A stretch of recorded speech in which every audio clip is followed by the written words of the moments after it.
Hello everyone, आज हम start करने वाले हैं क्लास 12 की बायोलॉजी का फर्स्ट चैप्टर है sexual reproduction in flowering plant.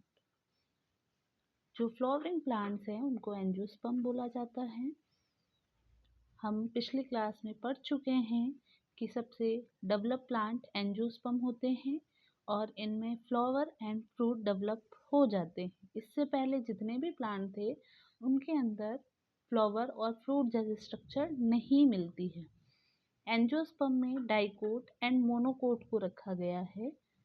अब जो फ्लावरिंग प्लांट है उसमें सेक्सुअल रिप्रोडक्शन पढ़े अगर अब हम, तो सेक्सुअल रिप्रोडक्शन के पहले रिप्रोडक्टिव ऑर्गन क्या है?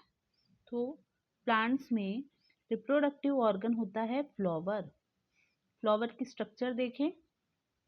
फ्लावर का सबसे बेस वाला पार्ट होता है स्टॉक, जो फ्लावर को होल्ड करके रखता है ब्रांच पर। स्टॉक से ऊपर एक स्वेल पार्ट होता है जिसे थैलेमस कहते हैं, वो उसकी पोजीशन बनाए रखता है स्टॉक पर। Next sepal. सेपल हम कैलिक्स के पार्ट को बोलते हैं, ये फ्लावर का ग्रीन पार्ट होता है normally. Next petal. Petal Corolla का पार्ट है, ये फ्लावर का सबसे कलरफुल पार्ट होता है और अट्रैक्टिव होता है ताकि इंसेक्ट्स को पॉलन के लिए अट्रैक्ट किया जा सके। नेक्स्ट स्टेमन। स्टेमन जो फ्लावर का मेल रिप्रोडक्टिव ऑर्गन है, इसमें मेल गैमेट्स का फॉर्मेशन होता है। मेल गैमेट्स को हम पॉलन ग्रेन भी बोलते हैं। Next is carpel. कार्पल यानी फीमेल रिप्रोडक्टिव ऑर्गन, इसे पिस्टिल भी बोलते हैं। और फीमेल रिप्रोडक्टिव ऑर्गन के अंदर फीमेल गैमेट बनता है जिसे एम्ब्रियो सैक कहते हैं। ये तो थी फ्लावर की बेसिक जानकारी। इसके बाद जो फ्लावर है उसमें 4 वॉल्ड होते हैं। इनके बारे में हम क्लास 11th में पढ़ चुके हैं। फर्स्ट वॉल्ड है calyx, second Corolla, third androecium and fourth gynoecium. इनके बारे में आप क्लास 11th में वापस जाकर रिकेप ले सकते हैं। Next topic is pre fertilization events. Pre fertilization events का मीन फर्टिलाइजेशन से पहले होने वाले जो इवेंट्स हैं। जैसे कोई फंक्शन होता है तो उस फंक्शन के लिए हम पहले प्रिपरेशन करते हैं, वैसे ही प्लांट्स भी फर्टिलाइजेशन से पहले कुछ प्रिपेयर करता है चीज़ों को। उन स्टेजेस को हम प्री फर्टिलाइजेशन इवेंट्स बोलते हैं। Events that take place before fertilization are called pre fertilization events. ऐसे इवेंट जो फर्टिलाइजेशन से पहले हो रहे हैं उनको प्री फर्टिलाइजेशन इवेंट बोलते हैं। जैसे फर्स्ट है गैमेटोजेनेसिस। गैमेटोजेनेसिस का मीन है जो गैमेट बनते हैं, formation of male and female gamete. Next gamete formation हो चुका है तो गैमेट ट्रांसफर होंगे, दोनों गैमेट पास आएंगे, उसे गैमेट ट्रांसफर कहते हैं। नेक्स्ट मेल पार्ट की स्ट्रक्चर देखेंगे हम। मेल पार्ट यानी स्टेमन। स्टेमन की स्ट्रक्चर देखें अगर तो उसमें एक फिलामेंट होता है और एक एंथर होता है, ये दोनों मिलकर स्टेमन का फॉर्मेशन कर रहे हैं। एंथर। एंथर बाइलॉब्ड स्ट्रक्चर होती है। कहाँ प्रेजेंट होती है? ये फिलामेंट के टिप पर प्रेजेंट होती है और ये डाइथिकस होती है। डाइथिकस का मीन है कि इसके अंदर 2 कैविटी प्रेजेंट होगी। बाइलॉब्ड 2 लोब प्रेजेंट होंगे। Each lobe has 2 pollen sex. जो एक लोब है उसके अंदर 2 पॉलन सेक्स होते हैं, तो जब 2 लोब होंगे तो हमारे पास 4 पॉलन सेक्स होते हैं उसके अंदर। जो पॉलन सैक हैं उनके अंदर पॉलन ग्रेन्स बनते हैं और स्टोर भी रहते हैं। Next connective. जो एंथर बाइलॉब्ड स्ट्रक्चर है उसको कुछ टिश्यू अटैच करके रखते हैं। ये स्टेराइल टिश्यू होते हैं, इनको कनेक्टिव बोला जाता है। Next, anther. एंथर में जब हम बाइलॉब्ड स्ट्रक्चर को ट्रांसवर्स कट करते हैं तो उसमें हमें 4 माइक्रोस्पोरेंजा दिखती है। ये चारों एंथर के अंदर प्रेजेंट होती है।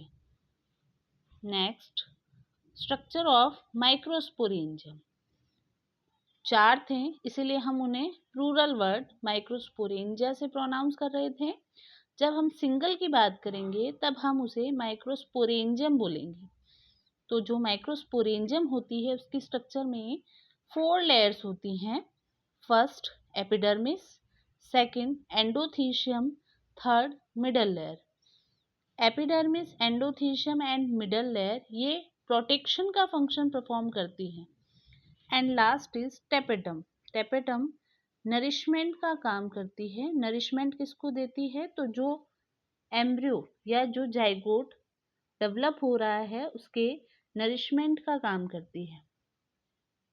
और इन लेयर्स के अलावा यहाँ डेंस साइटोप्लाज्म प्रेजेंट होता है, मोर देन 1 न्यूक्लियस प्रेजेंट होते हैं, और जो माइक्रोस्पोरेंजियम है उनके सेंटर में स्पोरोजिनस टिश्यू प्रेजेंट होते हैं।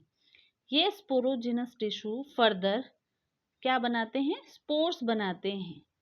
जो हमारे माइक्रोस्पोर्स बनेंगे वो स्पोरोजिनस टिश्यू से डेवलप होते हैं। Next, microsporogenesis. माइक्रोस्पोरोजेनेसिस मतलब माइक्रोस्पोर का formation of microspore is termed as microsporogenesis. Sporogenous cells differentiated to from meiocytes. जो स्पोरोजिनस सेल्स थी कहाँ प्रेजेंट थी? माइक्रोस्पोरेंजियम के सेंटर में वो डिफरेंशिएट होती हैं और मियोसाइट्स बनती हैं। ये मियोसाइट्स मियोसिस प्रोसेस करती हैं। मियोसिस के बाद 4 हैप्लॉइड माइक्रोस्पोर बनते हैं।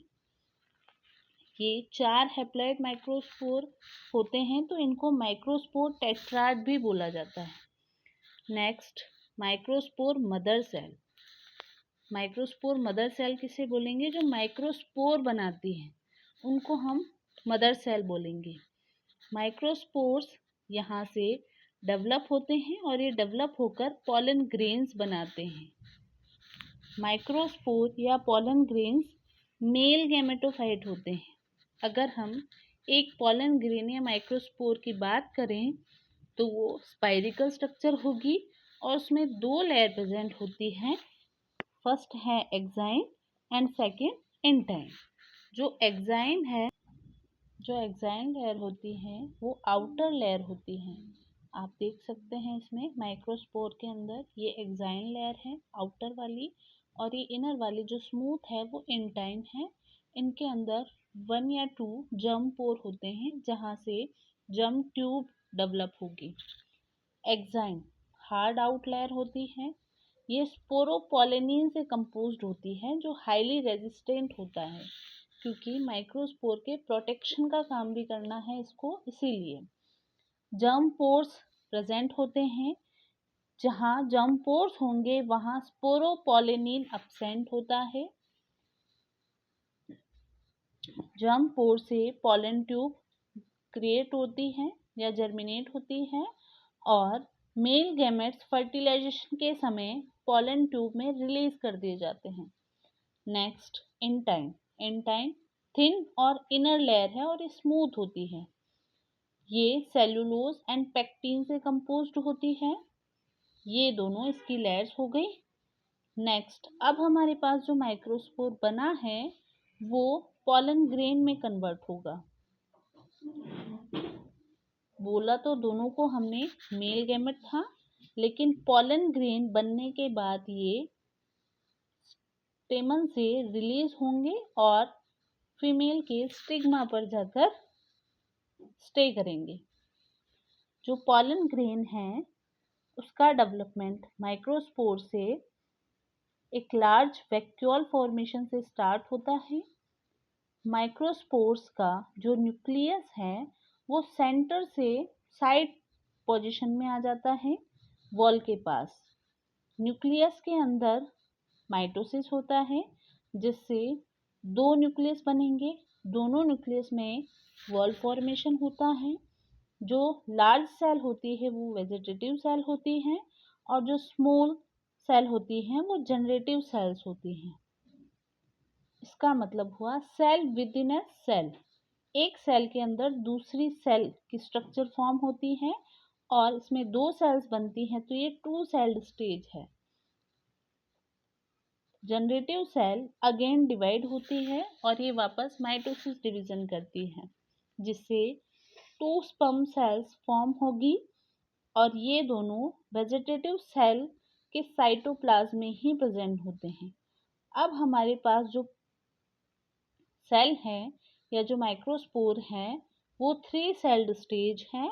इस थ्री सेल्ड स्टेज में दो मेल गैमेट हैं या दो पॉलन ग्रेन हैं। Thank you. इसको हम कल आगे कंटिन्यू करेंगे। Thank you.